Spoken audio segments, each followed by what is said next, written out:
Now for global business updates, Rotus Oddiri joins us. Good morning, Rotus. Good morning, Dr. Abasi. Good morning, Ayo. Good morning, Rufai. Good morning to all our viewers out there. Happy Money Monday. We begin with what to watch. Central bank decisions are going to absolutely dominate this third week of September. But Monday, of course, today we begin with Microsoft. Satya Nadella is going to be presenting co-pilots, basically. Microsoft Copilot, their AI outfit, is going to be giving us some more, revealing what is to expect in its next phase of Copilot's evolution. So that's for Monday.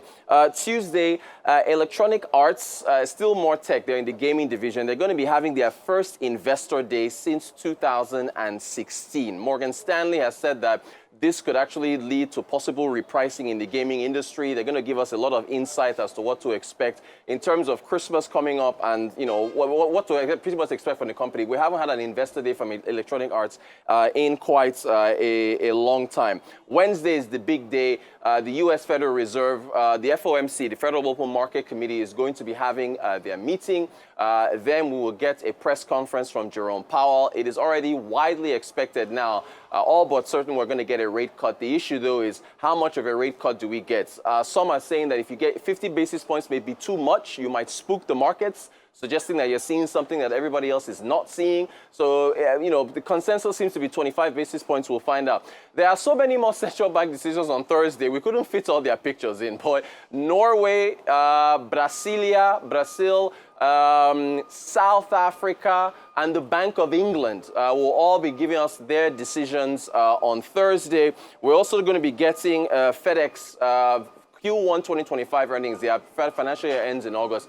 FedEx, like Walmart, is kind of a barometer in the U.S. economy because of the amount of deliveries that they make. So kind of like Electronic Arts in the gaming industry, FedEx is going to be pretty much saying, okay, look, what do we expect our forecast for, the end of this year? And also, as far as Christmas is concerned. So, it's a barometer to gauge how many deliveries, orders, and so on and so forth are being made. And it kind of links up with retail sales, right? Because it shows a gauge for U.S. pockets. And then Friday, we get, again, another central bank decision, Kazuto Ueda at the Bank of Japan. So central banks all throughout the week will bring you all those decisions. Oil prices, with the update from Dangote Refinery now and the update from NNPC, we will finally get to see how, oil prices as they move, how prices in Nigeria at the pump are going to move, because now we're getting there. We're getting closer and closer to a fully deregulated downstream sector, at least for PMS anyway. So you can still see that oil prices remain in the low $70 regions. Brent crude early trading this morning, 71.75.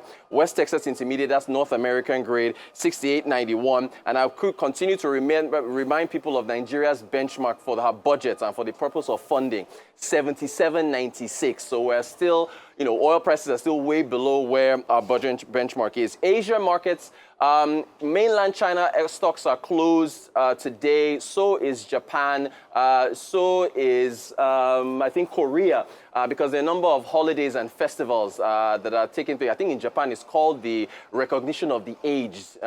Japan has a lot of reverence for older people. And their economy, or rather their population, is an aging economy. So they have a day where they focus on the age. There's a festival in Korea, China. So those markets are closed. However, Taiwan, we do see, as well as the Taiwan weighted index, 42 basis points to the good. The Nifty 50 in India, that's up as well. The Hang Seng in Hong Kong, and then the ASX S&P 200 in Australia are up as well. So not that many markets open, but still enough to gauge the Asia markets are up on Monday. Let's get to the UK. I heard you talking about Keir Starmer a few minutes ago with Adefemi Akinsanya.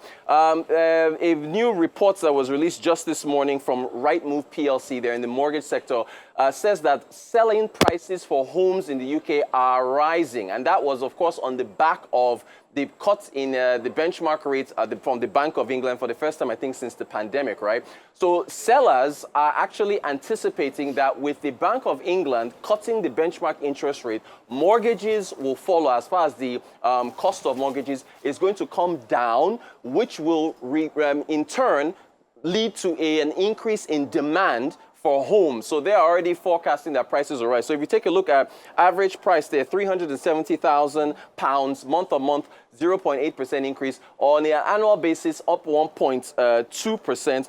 As far as the average property per agent that is selling, that is at a high not seen since 2014. And also construction, this is going to make Keir Starmer very happy because the Labour Party wants to build about 1.5 million new homes, I think over the next 12 to 18 months. So construction is also at its fastest pace in 2 years. So you can see the follow-through effect, the pass-through effect of what a rate cut means. You can see the connection between rates and mortgages and what that means for housing, construction, and so on and so forth. So the Labour Party folks will be happy to see that. However, I should mention that there is one headwind, and that is the October 30th budget. So when the Chancellor of the Exchequer, Reeves, puts that forward, there is a chance that, as expected, taxes will rise, and they might even target taxes in mortgages as far as homeowners. So that could be a headwind. We'll see what happens October the 30th. Oil and gas. Stock renewables. So very interesting development in Norway. Since we're talking about Norway's central bank giving us a decision later on this week. Johannes Støre, who is the prime minister, has come out to oppose the EU tariffs on electric vehicles from China. Here's what he says. He said, Norway is not a member of the European Union, as we all know, but we have a close association through an agreement with the European market. This means we are not part of the EU's trade policy, which is one reason why we will not be involved in this China EV tariff measure. Also, Mr. Prime Minister Sanchez of Spain, he voted for tariffs, right? But then he visited China about a week or two ago, and China is going to invest about $1 billion in a plant in Spain. So Prime Minister Sanchez came out and said, oh, no, we know what, we don't support EV. So China has successfully been able to, create some divisions in the European Union with respect to those tariffs. And by the way, look at the numbers coming from Norway. They are really impressive. Norway is the global leader in terms of EV adoption. Again, there are only 5 million people in Norway. They're not that many. So we should put that in mind. However, if you look at August sales, since January, sales of EVs are in the 90% region. 9 out of every 10 cars that are bought in Norway are battery electric vehicles, BEVs. That is pure play EVs, not hybrids. And as far as that August number is a new record. 1 in every 4 is a Tesla. And Norway, thanks to their sovereign wealth fund, because they are in the trillions,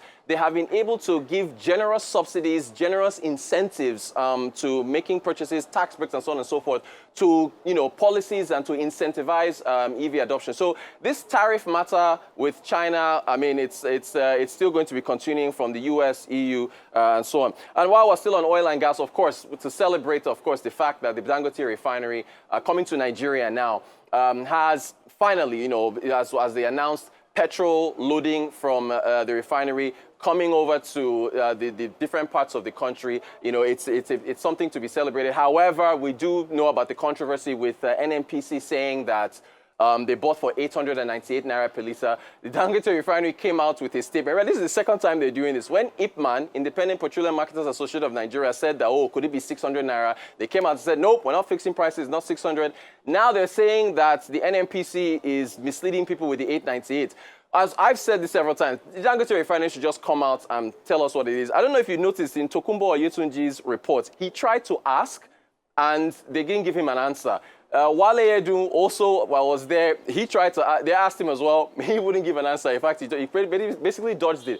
But the NNPC has given us some transparency. This is something that we used to get with the PPPRA, Petroleum Pricing Products Regulatory Authority, which of course has been kicked aside with the Petroleum Industry Act. So if you look at the breakdown from the NNPC, you will notice how they arrive at that price. And they released this, I think Dr. Abati mentioned this, but that's it in front of you.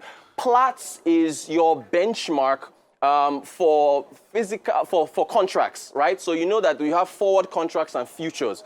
Oil is in the futures. Futures are standardized contracts. So if you are going to buy a shipment of oil, you will use Platts as your benchmark in order to begin your pricing negotiation. So you see there that the Platts 10 ppm at the metric ton level 690, it comes down to 52 cents per liter. When you multiply by the exchange rate of 1,637, so do notice the impact of the exchange rate, it comes out to 842. You add the other intangibles there, the premium, the Dangote Refinery PMS gantry pricing, that comes out to 898, which is what they announced, and then you have the extra fees. NMDP, RA, the inspection fee, distribution cost, and I notice the distribution cost is for Lagos because the Dangote Refinery is here in Lagos. That will actually increase as you go to other states. So it comes out to 950. There's a map that they also provided. If you take a look at that map, I think Dr. Abasi mentioned it as well, you can see the different prices. Borno at over 1,000, FCT at 990. So look, this is what we've asked for. This is what we wanted. We wanted transparency. If the Dangote Refinery is refuting this, they need to bring out their own prices. They, according to their statements, they're saying there's a committee that will tell us what the actual pricing is. But at least on the NNPC side, this is what people want to see. And so now, going by our oil price watch, again, Rufai did mention this. If oil starts to rise, you can expect that those costs will actually rise as well. But pretty much, we see what it is, and that is very encouraging. So, and hopefully, the end of fuel queues and more supplies. Rotus, we're told we have less than a minute to go. I don't know how we are going to manage that, but we'd just like to thank you very much for the overview you've given. Maybe tomorrow, if we have enough time to get a word in edgeways, we will try.